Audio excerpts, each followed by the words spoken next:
Boa noite, professor. Boa noite, pessoal. A gente vai falar sobre o militarismo na educação física e a educação física nas escolas militares no Brasil. A educação física militarista no Brasil, ela surge durante o período de governo de Getúlio Vargas, em 1930, que foi assim chamada a Era Vargas. A educação física ela foi marcada nessa época pela defesa da nação, no período entre 1930 a 1945. Além de ser uma educação física militarista, ela tinha princípios também no higienismo, que era a preocupação da saúde humana, tanto individual quanto pública. Era a saúde da nação.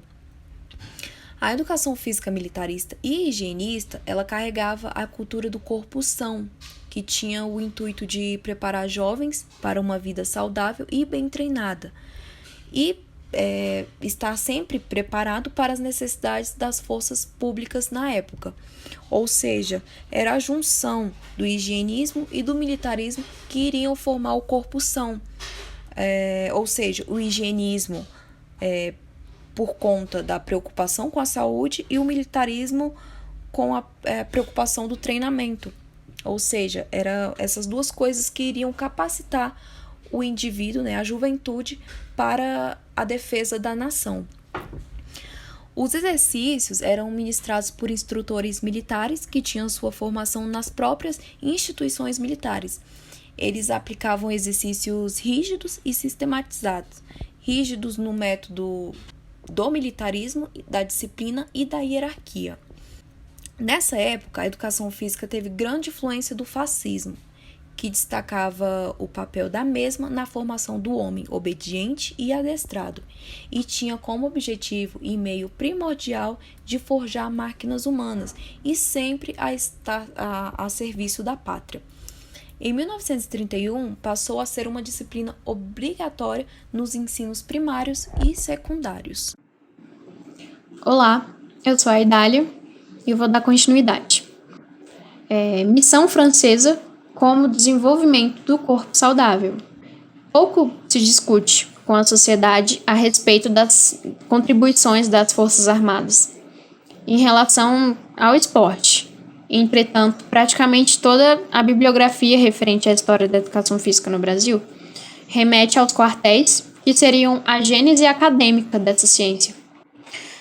Todas essas ações possuíam praticamente o mesmo objetivo, que era a difusão por toda a extensão do território nacional da cultura do corpo são, junto ao povo brasileiro, com o intuito de preparar a juventude para uma vida saudável, bem treinada e também bem preparada para as necessidades das forças públicas direcionadas à época. Diante disso, percebe-se que o exército brasileiro sofreu uma influência da missão francesa para sua reorganização de cultura física, apresentando sucesso com esta vertente, e a Marinha do Brasil, por sua vez, tomou rumo semelhante, mas adotou o modelo norte-americano como uma influência da missão naval americana, trazendo o tipo de ginástica calistênica, sendo esta definida como um método de exercícios localizados, aplicados nos navios e locais de reduzido espaço. Portanto, o objetivo geral desse estudo é comparar as vertentes e os rumos tomados pela Marinha do Brasil e do Exército Brasileiro frente à educação física do Brasil, mostrando que ao longo da história dessas duas instituições, rumos diferentes foram tomados quanto aos seus objetivos fundamentais.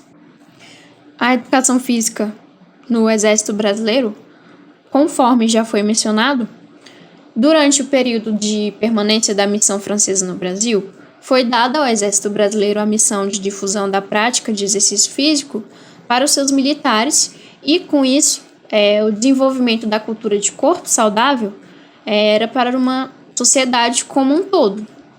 E o motivo da escolha dessa missão francesa deu-se ao fato do exército alemão estar à beira da Primeira Guerra Mundial, o que fez com que o Brasil, talvez até por influência externa, deixasse de ser atendido pela missão alemã. A Escola de Educação Física do Exército. Para estarmos vivendo em uma mudança forte de governo desde o período de 1930, destaca-se a figura de Getúlio Vargas, que buscava uma política centralizadora e intervencionista, onde a figura da ideia de colaboração nacional em prol do desenvolvimento da pátria, com isso, criou-se a Escola de Sargentos da Infantaria, que mais tarde se tornaria a Escola de Educação Física no Exército. Por solicitação do diretor da Instrução Pública do Distrito Federal, foi autorizado a matrícula de 20 professores públicos do DF na primeira turma de diplomados em Educação Física no Brasil. Com isso, 2 anos depois, foi criada inicialmente para formar instrutores, monitores, mestres de armas, monitores de esgrima e médicos especializados, sendo os civis também permitidos tomarem parte dos cursos. A Marinha do Brasil. Contribuições da difusão da educação física como esporte nacional. A Marinha do Brasil teve pouca representatividade na difusão da educação física pelo Brasil, pois, embora tenha criado uma escola visando contribuir com o treinamento físico militar, desde o início privilegiou atividades esportivas e competitivas.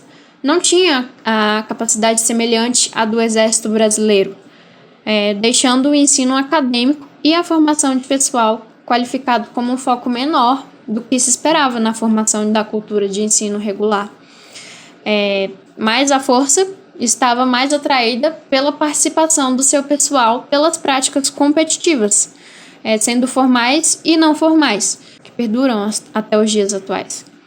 E a Marinha, claro, contribuiu para a difusão da educação física no Brasil, e a mesma vem contribuindo de forma significativa com o esporte nacional através de seus recrutamentos de atletas de alto rendimento. E o desenvolvimento da educação física no Brasil, e através da escola de nível superior, consequentemente contribui para o despertar acadêmico desses militares quanto à prática de exercícios, principalmente aqueles que também são relacionados ao aprimoramento físico de suas tropas, sem deixar de lado os desportos em geral.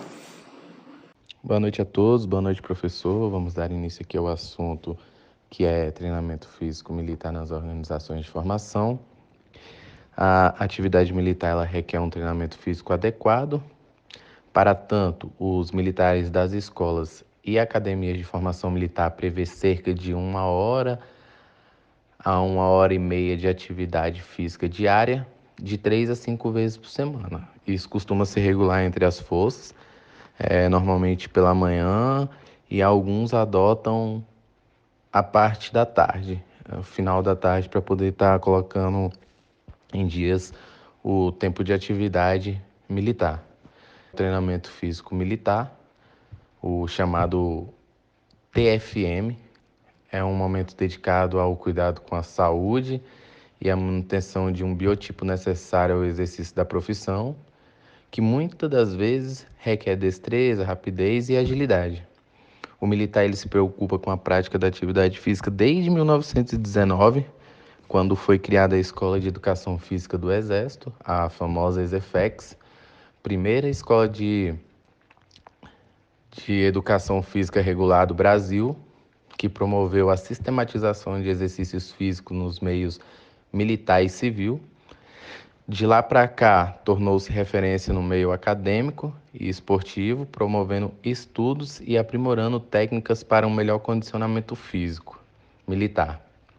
Não é à toa que a ESEFEX ela costuma disponibilizar vagas para um curso de educação física que ele dura aproximadamente 6 meses e ele disponibiliza de 5 a 6 vagas para todo o efetivo da Marinha, do Exército e da Aeronáutica. Então, assim, vamos colocar em média 2 vagas por força. Então, assim, o meio de avaliação para ver quem vai com o melhor rendimento físico, né? Então, assim, só o primeiro e o segundo colocado costuma ir fazer esse curso. Porém, é vontade de muitos, só que a quantidade de vaga é bem reduzida. Atualmente, na Força Terrestre, homens e mulheres cumprem uma rotina de treinamento diário, compatíveis com o sexo e a idade. Para definir as atividades, o Instituto de Pesquisa da Capacitação Física do Exército desenvolveu pesquisa de capacitação ligadas às áreas de treinamento esportivo e mantém atualizada a doutrina do TFM e sua avaliação, que são 2 vezes por ano. Como são 2 vezes, a gente tem um diagnóstico e um avaliativo. O diagnóstico a gente faz para saber, né, como anda o, o padrão físico daquele militar. Se é abaixo do normal, normal, acima do normal, normal, enfim. Dependendo do resultado daquele teste diagnóstico, que é o primeiro, a gente trabalha em cima das dificuldades para que no avaliativo ele consiga ter um resultado melhor na questão das dificuldades que ele vinha tendo ali até o teste final. Feito isso, a gente vai trabalhar posteriormente, né, em cima das dificuldades que ele não conseguiu melhorar até o teste avaliativo. Feito isso, né, feito essa breve explicação aí sobre o treinamento, sobre a rotina de treinamento, né, a gente fala um pouco sobre o manual. Esse manual é um documento que regula as normas para o TFM. Ele costuma ter nomes diferentes entre as forças, né? Mas o princípio é o mesmo. Esse manual ele traz os benefícios da prática de atividade física regular e relaciona também a prevenção de doenças, o sucesso de programas de controle de peso, né? Além de buscar promover uma saúde mental positiva aos praticantes.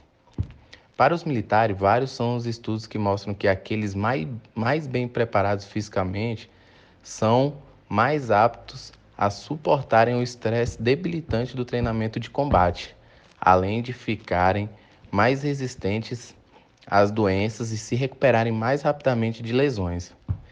Mesmo quem trabalha em atividade burocrática pode ter o melhor rendimento intelectual e aumento da concentração, levando a um rendimento no desempenho profissional. O treinamento físico militar segue princípios científicos que fundamentam o moderno treinamento esportivo, considerado fatores como individualidade biológica, sobrecarga, além de orientar a conduta com relação aos aspectos climáticos, ao controle fisiológico e exigir que cada militar passe por um exame médico, odontológico e de laboratório para saber quais limites pode atingir.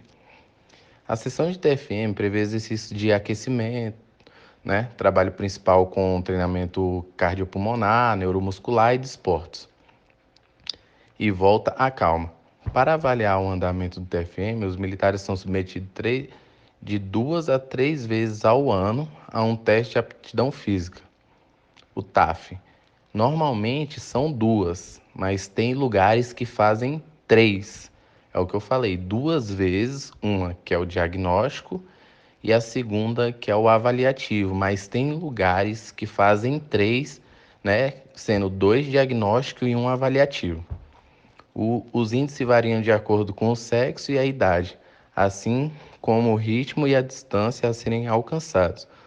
O TAF mede não apenas o treinamento físico do militar, mas também a sua capacidade respiratória muscular. No militarismo também existe aquelas pessoas que são incapacitadas. A prática de atividade física também é recomendada para esses militares portadores de incapacidade física temporária. ou mesmo permanente, considerada compatível com o serviço militar. Para eles é previsto TFM-TAF alternativos, definido por militares e médicos especialistas em educação física e medicina esportiva, para planejarem e orientarem o treinamento e a verificação de suficiência desses militares. Esses esforços e empenho da força demonstram a importância que a prática da atividade física regular representa para os militares, né, Exército, Marinha e Aeronáutica, tornando-se um benefício adicional que oferece, além de anos, a vida aos anos de todos os militares.